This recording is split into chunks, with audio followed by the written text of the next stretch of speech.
Hey,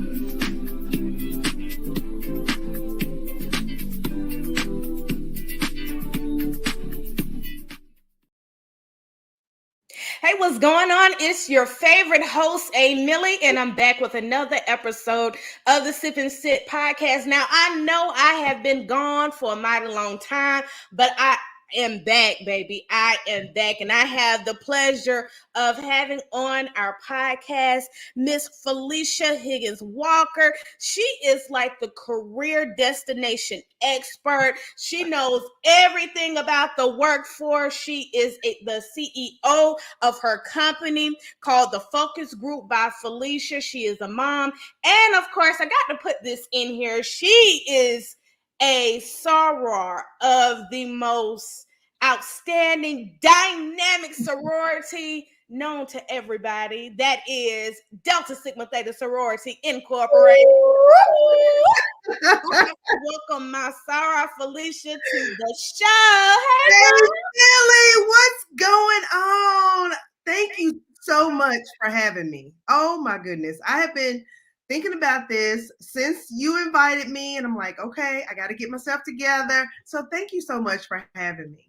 Well, you know what they say, great minds think alike. We crossed the same sorority. So it was just, it was a no-brainer to have you come on and discuss and talk about what you stand for, and of course, talk about the workforce. Everything has been turned upside down since the pandemic. And I know for me, I think this interview will help me out as well, because I was displaced during the pandemic. So I want to get into things. Tell me, who is Felicia Walker?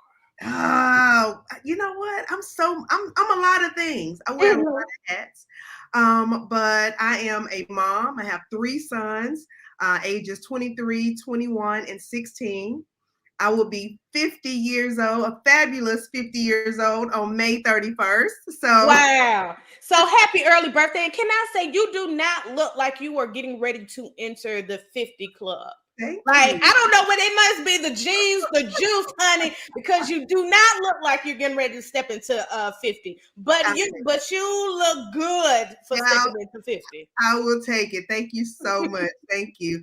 But yeah, so I am a business owner. I am a full-time business owner, full-time entrepreneur, and it is not for the weak, let me tell you. But I love what I do. So I am a career and interview coach, and I teach job seekers. I teach mid to high level employees. I teach students, high school and college, how to deliver life-changing job interviews. And when I say life-changing, I mean life-changing. And I call it life-changing because when I went through this process, it was life-changing for me, right? I was laid off from a pharmaceutical job in 2017. It was a 6-figure gig. Wow. And when I lost that job, I ended up taking almost a 60% pay cut, right? Went down to $40,000 a year. And it was tough. I did the job, but it was tough. Paid on Friday, broke by Tuesday. How does that story relate to so many people in the world, right? It relates to me wholeheartedly, because I know. Right? I know. And so I got to a point where I was like, Felicia, something has to change. And so I hit rock bottom. I hit that broken moment in my life. And that was the moment that changed everything for me. I went back to work. I started doing things differently. I started showing up differently. And I earned a promotion. I doubled my salary. I worked that position for about 9 months. And then I said, you know what, let me get back to what I know. And within 2 months, I returned to the pharmaceutical industry with 2 job offers, and I tripled my salary. So I tripled my salary within 3 years. So here I am. Wow. Everything I did, I put it into this nice little bow, and now I want to help other people do the same. So that's who I am. And it's like your gift. You hit every nail on the coffin that I have experienced. And I want to go back, when you say you were laid off in 2017 and from your job, and I know that was another baby Yeah. for you that you Yeah. love. Yeah. How did you feel when you got laid off, when you got to that point? Because I know it was something that you probably never saw coming. I did not. I How did not. how was your mental health going through that? Yeah, so I had been on the job 10 years, Wow. right? And when I first started that job, I had no idea. Knew nothing about pharmaceutical sales, but I've been on the job 10 years. My manager was great. And when he had to call me to Mhm. let me know I was being laid off, he was crying more than I was crying. I'm like, Mm, "Ah, it's mm, okay, you know. mhm, But once the idea set in with me that I no longer have this job, mhm, I felt like I was disposable, mhm, right? mhm. I felt like, what am I going to do? And here's another thing. I had just gotten married. Wow. Married in October of 2016, and then I was laid off in July of 2017. And so that was one of those things like, who am I now? Right? Is this person Mm, still going to, believe in me because I no longer bring in that same income that I had before, So it was all kind of stuff going mhm, through my mind, right? mhm, And when mhm, I ended up taking that other position where I took the 60% pay cut, I did that thinking, let me try something different. Let me go into a different industry. And even though it's paying, less money, I'll be okay. mhm. Girl, hey, Millie, I was not okay. I I could feel that because I think I would not be okay as well because I feel like we have similar stories, Yeah. Yeah. very similar stories. Yeah, it was not okay. I did the work and I was good at what I did. Like I'm Mhm, good at a mhm, lot of things that I do. mhm, But when you're talking about taking care of a family, when you're talking about what am I bringing to the table, when you're talking about a child who's playing football, a child who's playing baseball, mhm, a child who's about to graduate from high school, it was tough because they mhm, needed things, right? mhm, And so it just got to a point where I was like, okay, something has to change again. That was my mindset. mhm. So yeah. And you really talked about the family dynamics change. And I think Mhm. a lot of people don't realize once you are laid off from a job, whether you're married or have kids, Right. the whole family change. It changes. It changes. How did your children and your husband deal with this new lifestyle change that Right. has happened? How did they deal with that? Yeah. So initially, my husband at the time, I'm now divorced, but my husband at the time was supportive initially. But it got to a point where it was like, okay, you need to go get a job, Mhm, and with my children, it was different because I was no longer, my children were not his children, if I can just be transparent, if mhm, that's okay. mhm, And so they were my responsibility. I felt their needs were my responsibility. mhm, And because I wasn't making the same amount of money, I wasn't able to provide for them the way that I, was mhm, able to before. mhm, So when you're talking about buying children the things that they need and the things that they want, I had to kind of back up and say, okay, right now during this season, we can only really get the things that we need, and those things that we want, we're going to have to wait on. mhm, It hurt me.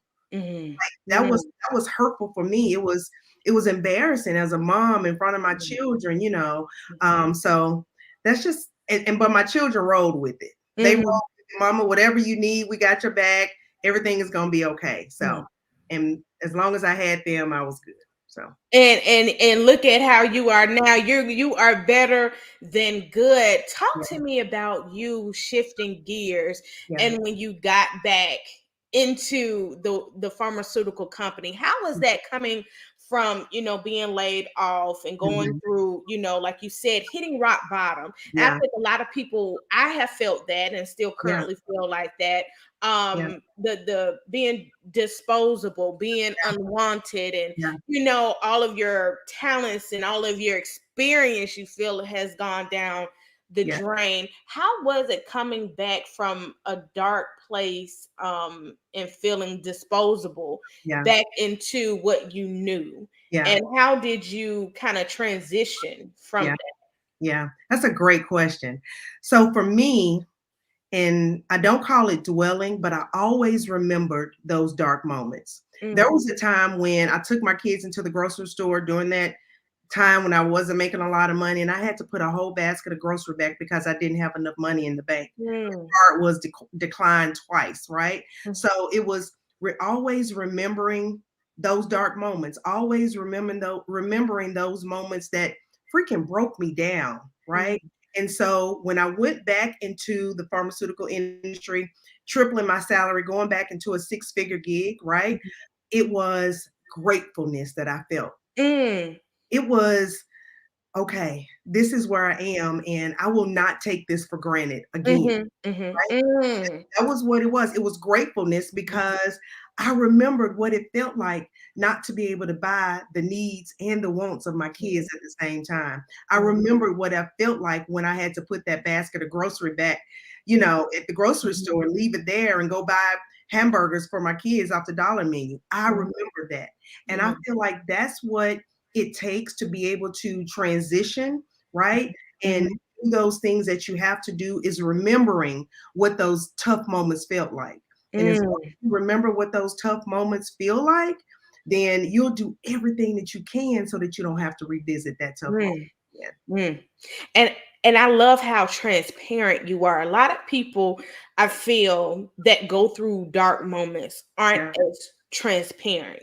And I feel like you have a testimony because through all of the darkness and going through that change or that transition, that hurt kind of blossomed into, creating the focus group by Felicia and you aiding women to get that dream job, no matter if they have hit rock bottom, being laid off, that something good will come out of it. And I kind of always say this: when we think we hit rock bottom and we kind of come back, it's like the phoenix rises from the ashes. And that is kind of like what you did. You rose from the ashes, got back to what you knew, and created your own business to help women like you get that dream job.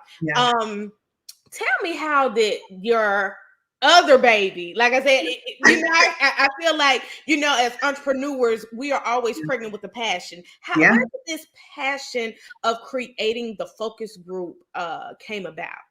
I'm so glad you asked me this, because when I returned back to the pharmaceutical industry, when I got that six-figure gig back and it was back in my bank and the checks were coming in, probably no lie, probably 30 days after I returned to that industry, I said, this is not where I'm going to stay.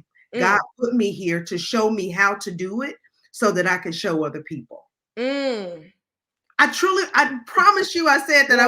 I'm sure it's in a journal somewhere. I promise you. But, and so I took that and I took everything that I did to get the job, to return to the field, to triple my salary, because it's not an easy thing to do. I had to do things that other people weren't willing to do. I had to start preparing for my interviews months in advance. I'm talking 7 months in advance, because I knew I had to change my life, right? I started networking with people that no one knew I was networking with. It wasn't everybody's business, right? But I was working in a call center. But I started networking with presidents and vice presidents and directors, but just sending emails, introducing myself, saying, hey, this is who I am, this is what I do, but this is where I see myself in the future. How can you help me? So when the time came and I was eligible to promote, then they had my back. And so anyway, when I returned back to the pharmaceutical industry and I knew that I wasn't here to stay, I knew that I was there to be able to show other people and give other women, other students a blueprint of how to do it. I started pulling everything that I'd done, all emails that I sent, emails that I received, all the Atta girls, all the steps that I had taken. And I put it all in one place. And so that's how I got here. People started asking for my help. I started helping them for free. I started changing. And I was like, hold on. And they were very appreciative of the information that I was sharing with them, and it was working. So I said, you know what? let me try to take this on the road. And I did. And I stepped away from my job. And here I am today. And I'm loving everything that I do. Um, and yeah, just trying to change lives one interview at a time. Wow, I'm just so amazed. Number one, it you are giving back to the community. Wow. But I want to go back Okay. because it took a lot of guts Mhm. and courage and confidence to network with CEOs of 500 Fortune companies Right. and other places. Yeah. I probably could never do that. Right. Meaning, I'm a very, talkative person, but you emailed them introducing yourself. I always feel like, well, if I email the CEO of a company, I'm gonna be mad if they don't even email me back. And I feel like I just wasted my time. I'm not gonna Yeah. do it. So Right. how did you have that confidence in yourself to say, you know what? I'm gonna email these CEOs, these people. Yeah. How did you get to that point, and where does that confidence come from? Wow. So again, what I teach is let's marry that broken moment Mm-hmm. to how you need to change your life. Mm-hmm. So when I would think about, again, not dwelling on it, but thinking about how I felt the night I couldn't pay for the groceries at the grocery store, Mm-hmm. oh, there is no one who could stand in my way. I Mm. don't care who you were. Vice president, president, director, we all put our pants on one leg at a time, Mm. right? If you were a female leader at some and you had a family, you had to go home and cook tacos just like me, right? Yes. So there was no, I wasn't intimidated because here it is, hey Millie, I had to change my life. I Mhm. had no choice. And when you have no choice, then you have to throw your ego out the window. You have to Mm, throw your fear out the window. And there is nothing that should stop you. mm, You have not just want to change your life, but if you have to change your life, if you're living paycheck to paycheck, if after you pay your bills and you only have 20, 25, $50 left and you have nothing to give to your children, you're sad, you're depressed, you're in the bed, you're not there mhm, for your children the way you need mhm, to be. mhm, Man, that's a need. That's a mhm, need to change your life. And when you need mhm, to change your life, there's nothing that should stand in your way, mm. or no one who should stand in your way. Yes, I love that. I love that. Girl, oh girl, you are really giving me a word that I needed to hear. And that's why I this interview is so needed for people like me. And Yeah, of course for people that will watch this, that will come onto this YouTube and watch this. yeah, Now, I got the biggest question. I'm ready. We go to these interviews, Mhm, and I know, for example, me, I've been on interviews in the past before I got my corporate job in media. mhm. I was working at a radio station, and I normally have this big ball of personality. Just, I smile, that what we call etiquette. Right, And oftentimes I'm just sitting in a interview and I'm smiling. I'm like very cheery. Then on the opposite side, people are just straight right, face. And right, it's very intimidating because I'm a bubbly person. But if right, I get into a room with someone and the face is just like, okay, no, they don't speak to you, they right. don't take your hand. How do people like me, job seekers, or high school students, anybody that is Yeah, looking for to better themselves or elevate, how do you deal with the job interview etiquette? And wow. what should we look for, and how should we kind of do if we Right. have like a bubbly personality? Yeah. So that's a good question. So if it's a virtual interview, I'm gonna give out a couple little Mhm, little salt makers mhm, here tonight, okay? But if it's a virtual interview, then more than likely you're going to know who you're interviewing with, especially if you're being recruited, right? If mhm, you're talking with a recruiter, that recruiter is going to tell you the name of the person that you're interviewing with. Go mhm, research the person. Look them up. See what they like. Go stalk them. Facebook, Mm-hmm. Instagram, LinkedIn, right? Go see what they like. So then when you enter into the room, the virtual space, Mm-hmm. make the connection, right? Mm. If they are if they are a clown in the circus, talk about, man, I found the greatest clown shoes on Amazon. They were like, oh, really? I wear clown shoes, Yeah. right? So do your research, Mm-hmm. right? If it is an in-person interview and maybe you don't know who the person is, but if you are interviewing with a female, like you, I love your top. Oh my goodness, where did you get that from? That is the perfect color, right? Mm-hmm. If it's Mm-hmm. a male, oh my goodness, I love the colors in your tie. My dad used to have a tie like that, right? Mm-hmm. Mm-hmm.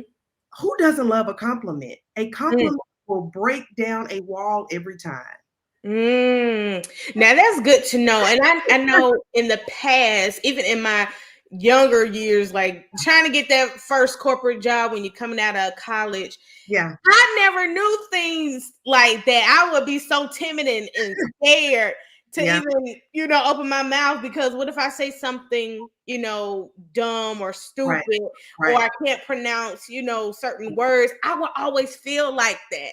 Yeah, I would always feel like that. yeah, And I yeah, would never want to say, oh, I love your hoodie that you have on. I have one just like it. right. I would never would have thought to do that. Right, right. And then, you just mentioned something.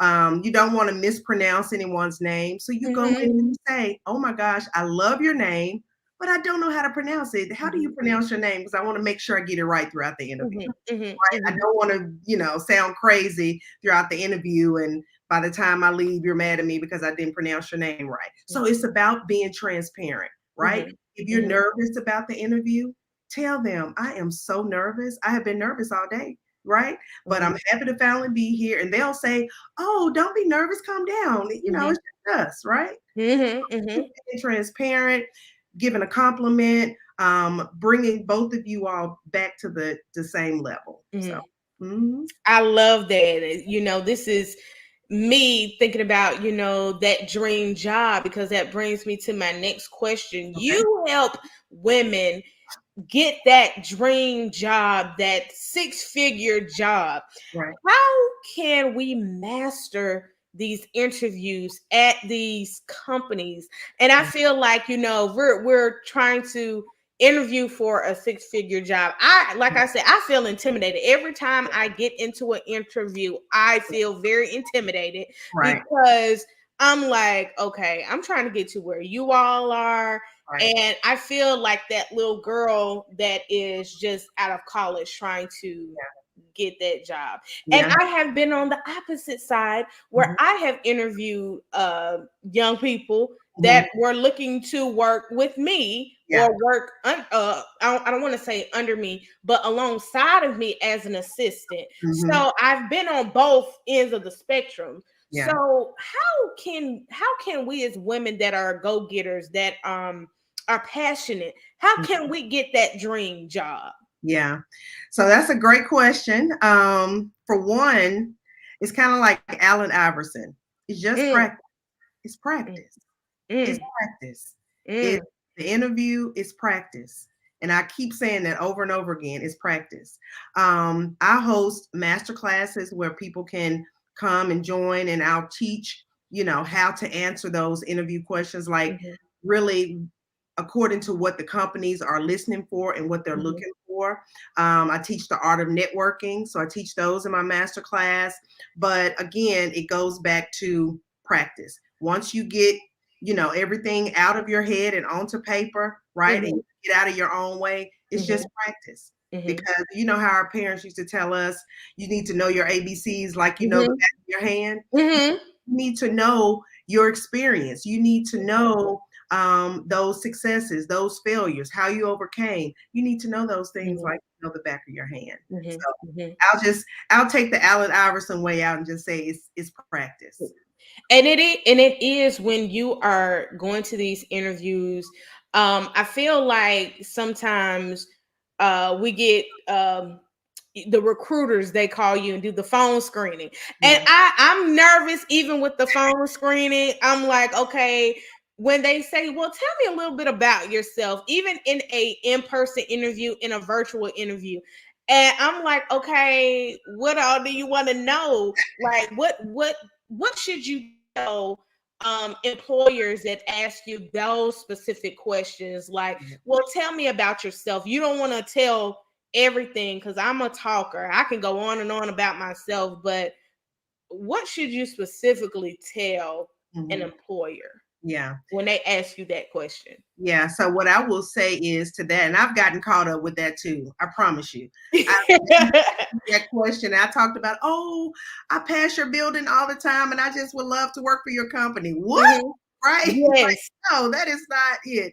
What I will say is from the first interview, just know that you're being watched, you're being listened to, and everything you say is being recorded. So the interview starts from the beginning. So it's not all about your personal. You don't want to get caught up because they can be friendly and make Yes. like and make you feel like they want to know about your whole entire family, and they don't want to know that. They want to know about your work experience. They want to know why you're interviewing with them. They want to know what makes you qualified to be on the phone with them that day.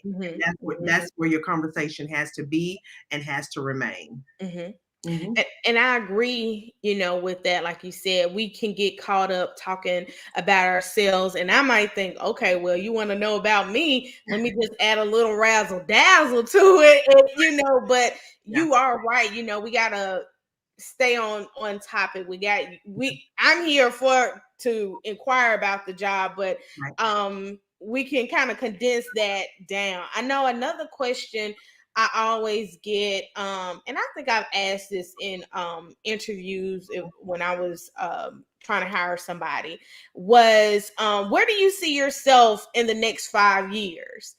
And that question always gets me. I don't want to say the wrong thing, even if it's not a job that I know I'm not going to stay at a long time. How should one answer a question like that in an interview? Right. That's a great question. I love to get that question. And that's another opportunity to be transparent, right? In an interview, you want to talk about growth. And let me put a pin here. You are interviewing this company the same way that they are interviewing you. So you want to talk about, I want to be in a place where there's growth, there's opportunity for advancement, right? I don't know what your average time span is for this position, whether it's 18 months, whether it's 2 years, whether it's 3 years, but whenever that opportunity presents itself, I want to make sure that I'm in a place where I can take advantage of the opportunity, right? And so then you can turn the tables on them, right? What are the opportunities for advancement if I take this position? So put them in the hot seat, right? What opportunities are there for professional development if I take this position? Right? So just remember, you're interviewing that company just as much as they're interviewing you. Yeah, but be honest, be transparent, and you don't have to say, "Oh, I want to go into this position," but you just want to talk about growth and advancement because that's what we all want. Yeah. And I thank you for those tips because a lot of people don't know. A lot of people are sometimes, and I say even myself, I use myself as an example. When employers ask you, do you have any questions for us?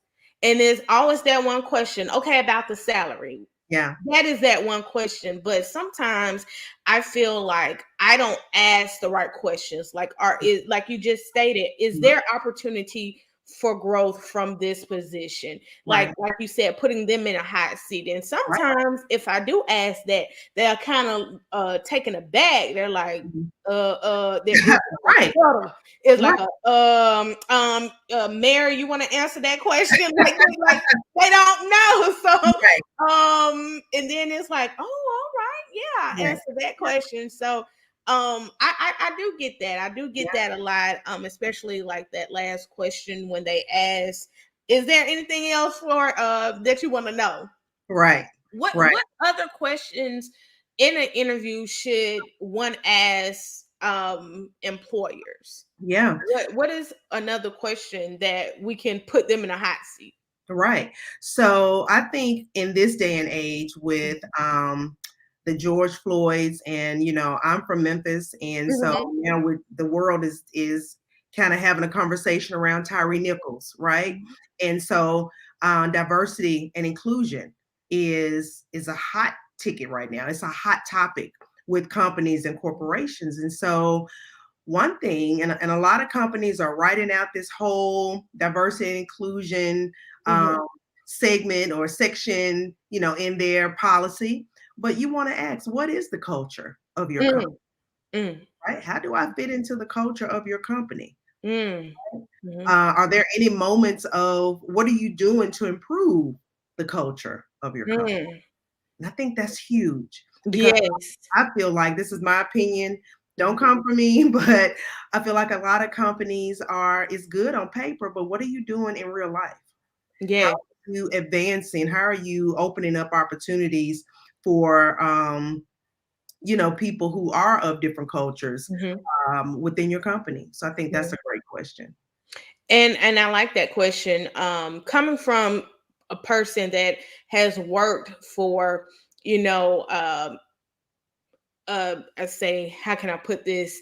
Um, all black workplace, Yeah, say that. urban workplace. Yeah. How should one transition if they are, applying to different companies that have, a diversified group? Because sometimes I feel like, not shrinking myself, but which you Mhm. shouldn't do anyway. But Yeah. I have never worked in an environment of a, I guess, more Caucasian field Mhm. company. I've Right. always done, more black, or maybe it's like maybe two or three Yeah. Caucasians in the Yeah. workplace, and Mhm. that's it. Everybody else, African Americans, we were the majority, Right. at that specific station. So Mhm. how should one, what would you say, how should they transition from, an urban Yeah. workspace to a Yeah. more diversified. So I'll say this: Mhm. work is work. Mm. If you're good, you're good. If you have the skill set, you Mhm. have the skill set, right? If you're working in an urban environment, you still should be professional. You Mhm. still should Mhm. carry yourself in a certain way. Just because you're working in an urban environment doesn't mean that there's a lax mindset, right? So Mhm. if you do the work, you have the skill set, you can go anywhere, right? And you take Yes. that same professionalism, that same mindset to any company. I don't care how many black, white, red, or green. If you do the work, you've done the work, and Mm. you should be compensated accordingly. That's Yes. yeah. Yes, I agree. And I want to talk about, when we go from, being more diversified. And Yeah, I know that your company talks a lot about networking, and you yeah. stated earlier you did a lot of networking. So tell me tips on networking, and how should we network? Because I feel like a lot of times we do not know how to network properly, Right, and we right, don't know the right people who to network with. right. So, what are some tips that you can share with us about networking?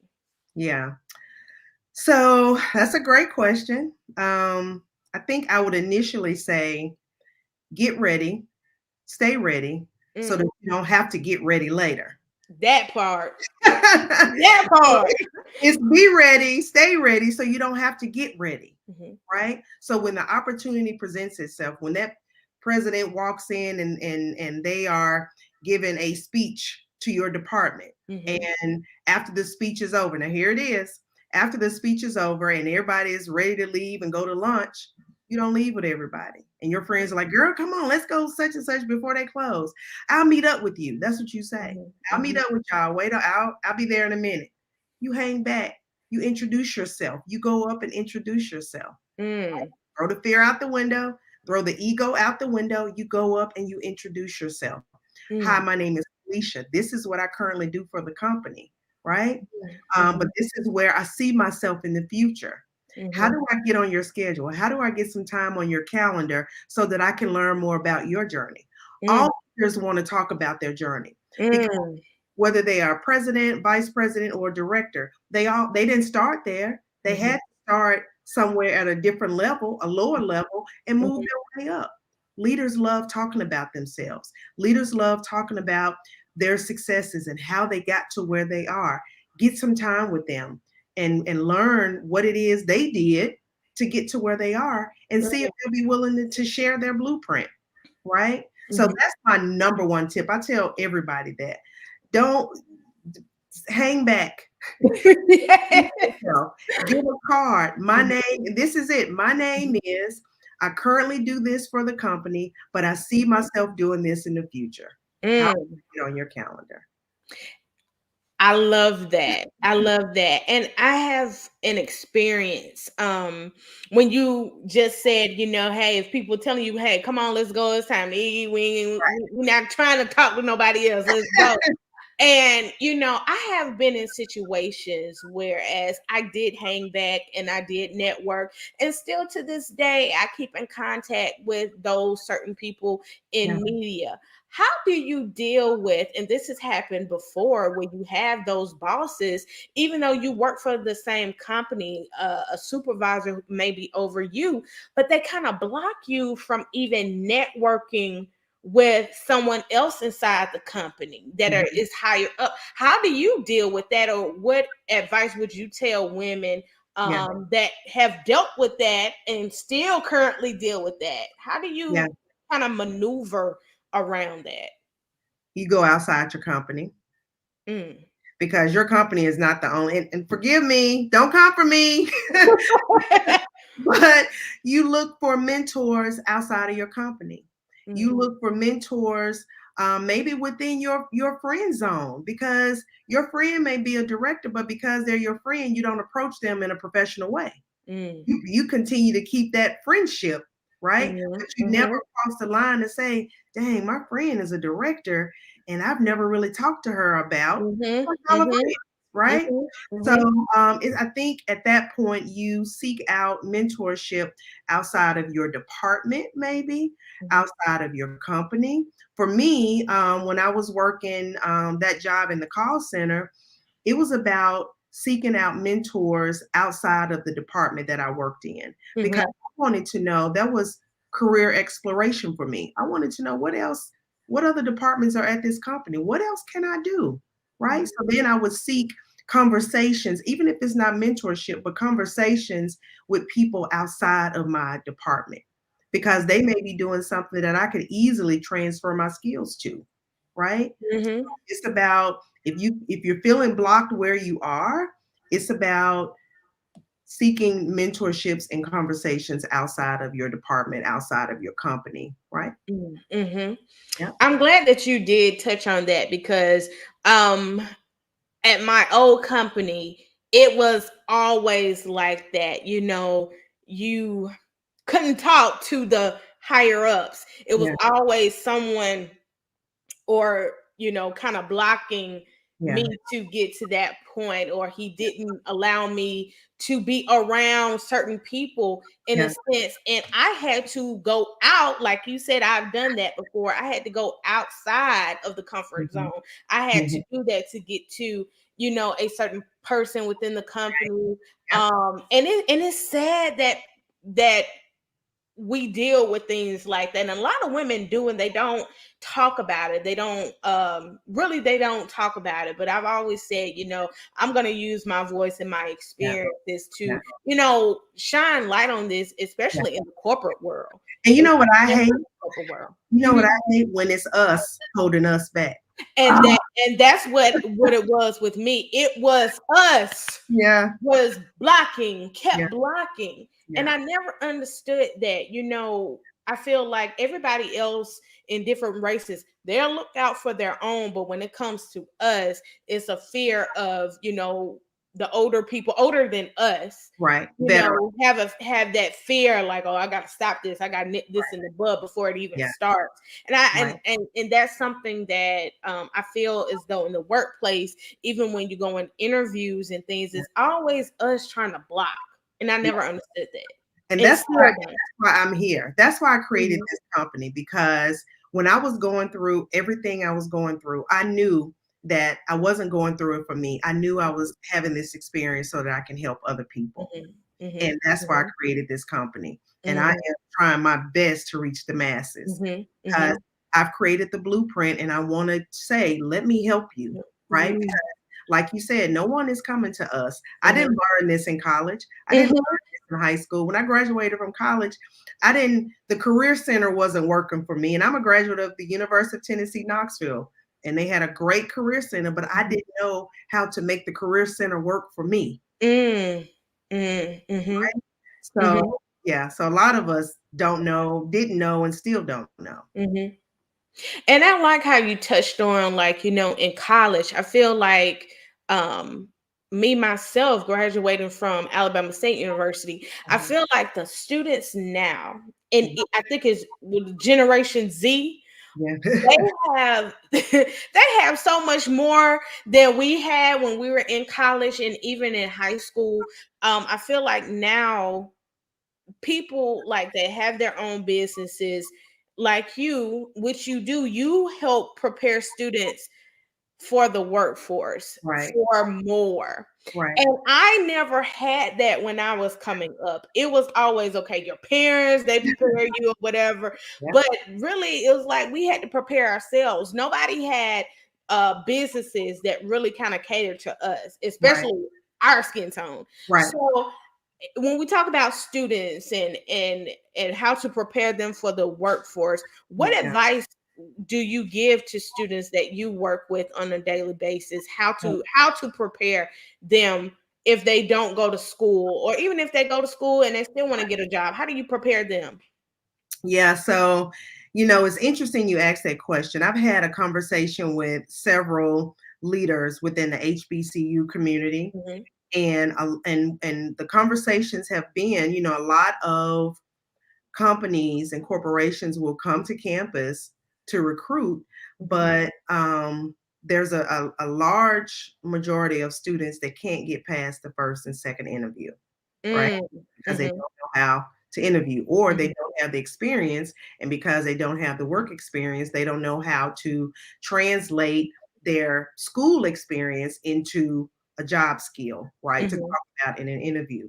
And so that's where I come in. I do group sessions virtually, in person, and I teach exactly what we've been talking about tonight. But I go into, like, great detail mhm, about exactly what they should be doing. mhm, Um, and so a lot of what we talked about tonight, I'm teaching them, but we go a step further. mhm, But I have a passion for mhm, helping those HBCUs and those students who are graduating but have no idea how to transition into the workforce. mhm, Yeah, mhm. yeah. And I feel I graduated, ooh, I don't want to tell my age, but I graduated 14 years ago from Okay. Alabama State. Mhm. And so I think for me, in my own experience, I didn't know how to transition Yeah. from that. I came out of college, didn't really have a job, but the intern that I had allowed me to still intern and still come back Mhm. because I could not get find a job.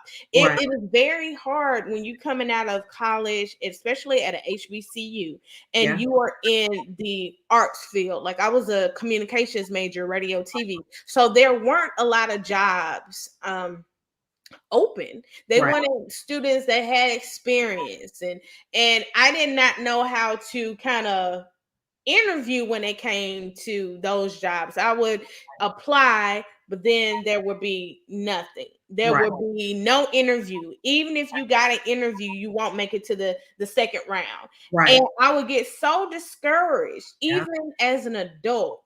I Mhm. feel like, okay, my experiences, and I was a manager, supervisor at a company, Yeah. and I can't get past the first interview, Yeah. or I can't get past the second interview. And I always kind of felt like, is there something wrong with me? Right. And I know I aced the interview, I'm bubbly, I'm Right. all of that. And I feel defeated.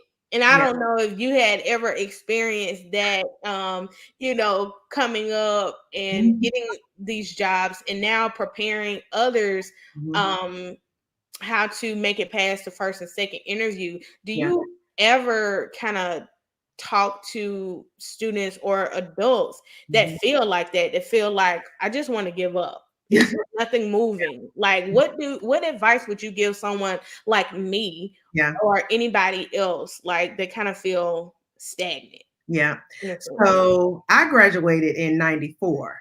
Proud. Mm. 94. And Um, don't look like it.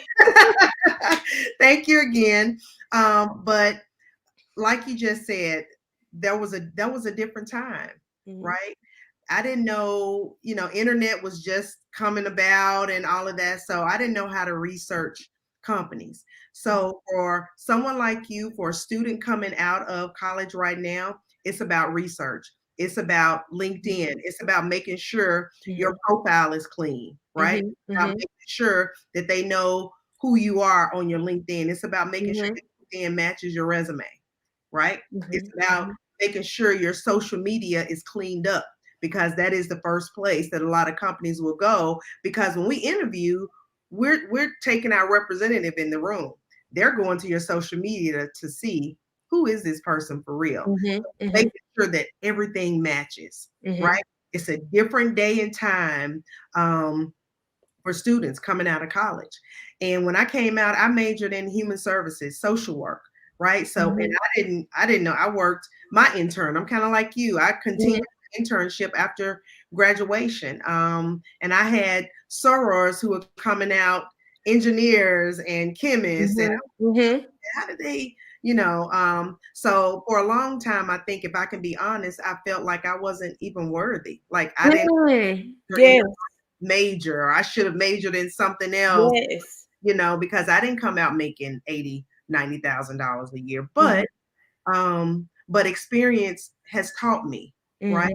mhm, Um, mhm, those moments of need, those moments of wanting to change my life. And here's another thing, those moments of wanting more out of life. mm. Yes, yes. Those moments of wanting more out of life and not feeling ashamed to say I Mm, want more. mm, Don't feel ashamed to say you want more. Sometimes the way we were raised, we may feel like, that's being boastful or that's being greedy. It's not. It's wanting a different lifestyle for yourself and doing whatever you have to do to make it happen. Right? mhm, So, mhm. yeah, I love that, wanting more out of life. yeah, And, Felicia, you have been so diligent in creating your company yeah, to give back to the community, to help people master getting more out of life. yeah. Did you ever imagine in your wildest dreams that you will be here? You would be right here with the focus group, helping people along the way, getting that dream job. Did you ever in your wildest dreams think that you'll be here? I did not. But I've always the core of who I am wants to help people. I've always been that way since I was a little girl. And Mhm, so now I've figured out, people are like, I just want to figure out my purpose in life. mhm. This is my purpose. I'm walking in my purpose right now. So Mm, I'm helping people to change their lives. I'm helping them to come out of a depression. I'm helping them to transition into a workforce to put food on the table, clothes on their back, roof over their head. I'm helping them to do that. And so, did I ever imagine that I would be in this space? No. Am I happy to be here? Absolutely. mm. Yeah. Yes, yes. I love. Oh my gosh, I love it. I feel like you have really preached my whole life when it comes to in the workforce and wanting more out of life Yeah. and really trying to figure out your purpose. And Yeah. I feel like you have done that. You worked at the Fortune 500 Yeah. companies. Now you are an entrepreneur helping people get to that position, Yeah. and ultimately, maybe they will even start their own business Right. to give back to the community to help the people like me along the way. And Yeah. this is, I feel like you're very much an inspiration Thank to you. our community, to entrepreneurs, because I know it is not easy, It but is you you make it look easy. But you make it look easy. Thank you. Thank you. You know what? I keep going every day. And you're Mhm, right, it's not easy, but I know that where I'm going is way bigger than where I am mhm. right now. So, Mm. yeah, So I yeah. like to ask this question. I like to, have fun Okay. on this podcast. All What right. is a typical day for you like? What is a typical day? I mean, like for a CEO. Okay. What is a typical day for you? Oh my gosh. Okay. That's interesting. So I wake up normally around 5 o'clock. I try to get on the treadmill in the morning. Mhm, On the opposite days that I'm not on the treadmill, I do work out with the trainer because mhm, it's very important whether you're an entrepreneur or an employee trying to promote and improve your life, you have to show up and you got to mhm, show up a certain way, right? mhm, And if mhm. you don't show up a certain way, they can tell, right? Yes. I work out in the mornings. I pray. I talk to God. God is everything in my life. Yes. And I have told him over and over again, Lord, you put me on whatever platform, I will never deny you. So he is first and foremost in my life. Mhm, I get my 16-year-old to school in the morning. I come back home. On my drive home, though, I do call my best friend and business partner. And we kiki on the phone. Kiki is, is very important. Yeah, yes. I'm It telling it you, it kind of listen. It puts a pep in your step. it really It does. does. It kind of like, oh, girl, got some things Girl. to tell you, but it's kind of like, okay, now I got my tea. I got my fuel for the day. Now I Right. can get to work. I can, be Felicia. I can Exactly. be me. Exactly. Exactly. So I come home and I'm on the computer. So I Mhm, have a team of virtual assistants who work for me. They work for me overseas. So they are mhm, in the Philippines. And they've been working for me for over a year. And so we kind of talk about, our goals for the day, our tasks for the day. I don't know how this happened, but I build websites for small businesses. I help people start small businesses from conception to mhm, the end, so they can bring it to life. And so we talk about clients that we have, and then I have different contracts. I have contracts with the school system here, with the city of Memphis here, mhm, with a couple of colleges, and so we make sure that I'm prepared for those presentations, mhm, any keynote engagements that I may have. I make sure that I'm prepared for that. I normally shut off around 1:30. I pick my kid up from school. If he has baseball, I'm at a baseball game. And when I'm at mhm, a baseball game, I am there. I am present. My phone is away mm, um, because I'm that mom. And that is the freedom that I get of being an entrepreneur. Now, when we get home, then I'm back on the computer a lot of times. And I may work till like 8 or 9 o'clock at night. And then I may watch 30 minutes of a show and then I'm in the bed.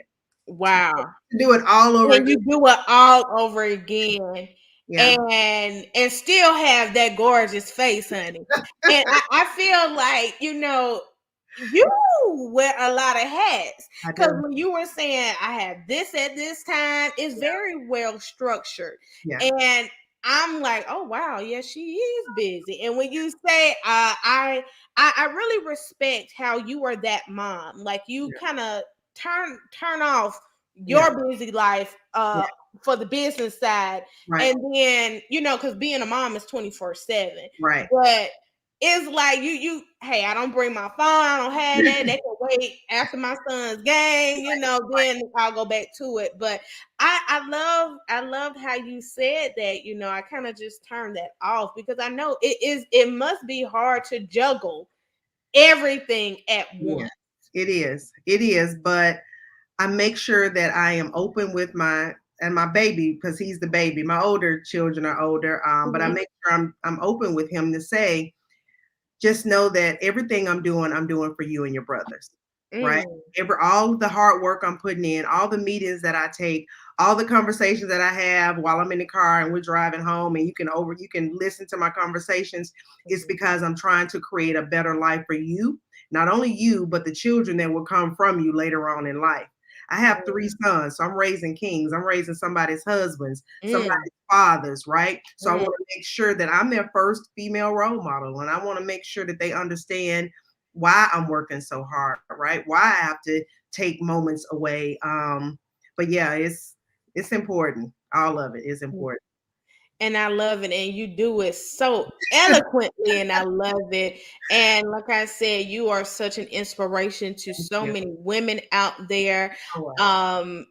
And I really enjoyed this interview because you touched on a lot of things, gave me some hope in Yeah. my endeavors, and I know that you give hope to so many women each and every day in your work in the school system. It does not go unnoticed. And I always like to ask this, and I haven't asked this in a while, Okay. as we, in this interview, what is one thing or one aspiration or quote that you live by daily that gives you that drive to keep doing what you're doing? Yeah. So at the end of every presentation, and this is a quote that I live by, and it's by Les Brown, and it says, you have to be willing to do what other people aren't willing to do so that you could have a life that other people will not have. Wow. Mm. And that's it. That's Woo. and I have lived my life. I do those things that other people won't do. I talk to those people that other people are afraid to talk to. I get Mm, up when other people are still sleeping. mm, And I, and mm, I and I love what I do right now. And I love it so much because, like you said at the beginning of the interview, this is my baby. All mhm, that I do is for me. It's not for another company. It's for me. mhm, And if mhm. I don't do it, it won't get done. If I don't hunt, I don't eat. Ooh, if I don't hunt, I don't eat. That, oh my gosh, that is gonna be my quote of the week. If I don't hunt, I don't eat. That is wow. But that should be everybody's quote. If I don't hunt, I don't eat. That's it. Mm. That's it. Mm. Felicia, I have enjoyed this interview. Thank And you. before we leave, please drop all of your social media. How can Yeah. people get in contact with you? How can people sign up for the master class? How can we follow the focus group? Because I know I'm gonna have more questions after Yes, this. yes. How can we follow you and get in contact with you? Awesome. So my website is www.thefocusgroupbyfelicia.com. And, I turned that by Felicia, I tried to turn it into a positive because Mhm. for years, thanks to Friday, it was such a negative connotation. But Felicia, right? So Yes. now it is the focus group by Felicia, right? Mm. But that is my website. And on my website, there is a link, I believe, at the top where you can sign up for a master class. And because I'm turning 50, I am running a sale for the month of June where I'm taking $50 off. So this is a great time. And I will be hosting one every Tuesday in the month of June. And then they probably won't come along for another 3 months. Mhm. So take advantage. Let's see, on Instagram, I am always underscore Felicia. Mhm. Um, Facebook, I believe I'm Felicia Higgs Walker. I'm on LinkedIn, Felicia H. Walker. The focus group is on LinkedIn. And whatever you see about me on one, you'll see about me on all. Right? I believe in family, friends, God, and that's what I do. Right? That's Mhm. who I am. And I'm always talking about how to improve your life. And yeah, that's it. That's me everywhere. Yes. Well, there you have it, folks. Make sure you go to her website, sign up for her master class, and I got to get on there as well, and just thank you. I just want to thank you so much for just taking the time out of your busy schedule of being a CEO, a mom, and everything it meant. Sis, thank you so much, Felicia, for coming Thank on. But this is not going to be the last time that we see you because you got to come back. Bring it back. You are now family. We Yes, sisters. We're yes, part of the same sisterhood, but yes, you are now a part of the Sip and Sit podcast yes, family. So, and we're gonna do this again. yes. You are I'll be going to ready. do Just call me. yes. We're locked in now as a We kid. like ain't no switching up. Ain't no switching up. All right, y'all. Well, thank you so much for tuning in to the Sip and Sip podcast. Make sure you like and subscribe the Sip and Sip podcast, the Sip and Sit on YouTube. Follow us at Sip and Sip Podcast on Instagram. And you know I'm coming back with more interviews and more shows. So thank you so much, and we'll see you in the next video. Hey, Millie, see you later. Bye.